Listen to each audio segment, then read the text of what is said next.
കണ്ണിന് പോഷക ഗുണങ്ങൾ നൽകുന്ന ഭക്ഷണങ്ങൾ ഏതൊക്കെയാണെന്ന് പല ആളുകളും ചോദിക്കാറുണ്ട്. കണ്ണിൻ്റെ തിമിരം, അതുപോലെ തന്നെ പ്രായമായാൽ വരുന്ന ഏജ് റിലേറ്റഡ് മാക്കുലാർ ഡീജനറേഷൻ, പ്രായമാകുമ്പോൾ കാഴ്ച ഞരമ്പിന് ചില ഡാമേജുകൾ വരുന്ന അവസ്ഥ, അതുപോലെ തന്നെ ഡ്രൈ ഐസ്, ഇതിനൊക്കെ നമ്മുടെ ചില ഭക്ഷണ രീതിയിൽ ചില ന്യൂട്രിയൻസ് എല്ലാം ഉൾപ്പെടുത്തിയാൽ അതൊക്കെ ഗുണകരമായി ഭാവിക്കുന്ന ചില ഭക്ഷണങ്ങളുണ്ട്. അപ്പോൾ കണ്ണിന് വേണ്ട ന്യൂട്രിയൻസായ വൈറ്റമിൻ എ അല്ലെങ്കിൽ ബീറ്റാ കരോട്ടീൻ, അപ്പോൾ ഇതൊക്കെ അടങ്ങിയിട്ടുള്ള ഭക്ഷണങ്ങൾ, ക്യാരറ്റ്, മധുരക്കിഴങ്ങ്, ലിവർ, എഗ്ഗ്, ഇതിലൊക്കെ വൈറ്റമിൻ എ ധാരാളമായിട്ട് അടങ്ങിയിട്ടുണ്ട്.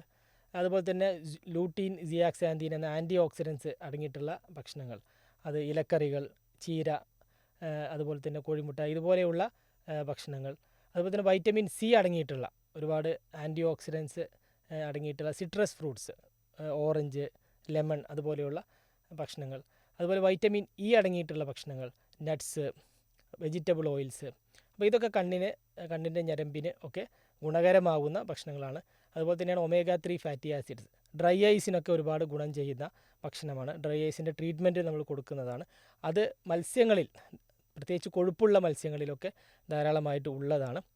പിന്നെ അപ്പോൾ അതും, അതുപോലെ തന്നെ വാൽനട്ട് പോലെയുള്ള നട്ട്സിലുമൊക്കെ ഒമേഗ 3 ഫാറ്റി ആസിഡ്സ് അടങ്ങിയിട്ടുണ്ട്. അതുപോലെ തന്നെ സിങ്കും തന്നെ കണ്ണിൻ്റെ ഞരമ്പുകൾക്ക് ആരോഗ്യം നൽകുന്ന ഒരു ന്യൂട്രിയൻ്റാണ്. അത് ഓയിസ്റ്റർ, അതുപോലെ തന്നെ മാംസാഹാരം, അപ്പോൾ അതിലൊക്കെ, അതുപോലെ തന്നെ പയറുവർഗ്ഗങ്ങൾ ഇതിലൊക്കെ അടങ്ങിയിട്ടുണ്ട്. അപ്പോൾ ഇതൊക്കെ പൊതുവെ നമുക്കൊരു ഹെൽത്തി ജീവിത രീതിക്ക് ആവശ്യമാകുന്ന, പ്രത്യേകിച്ച് കണ്ണുകൾക്ക് ഗുണകരമാകുന്ന ഭക്ഷണങ്ങളാണ്. അസ്സലാമു അലൈക്കും വറഹ്മത്തുള്ളാഹി.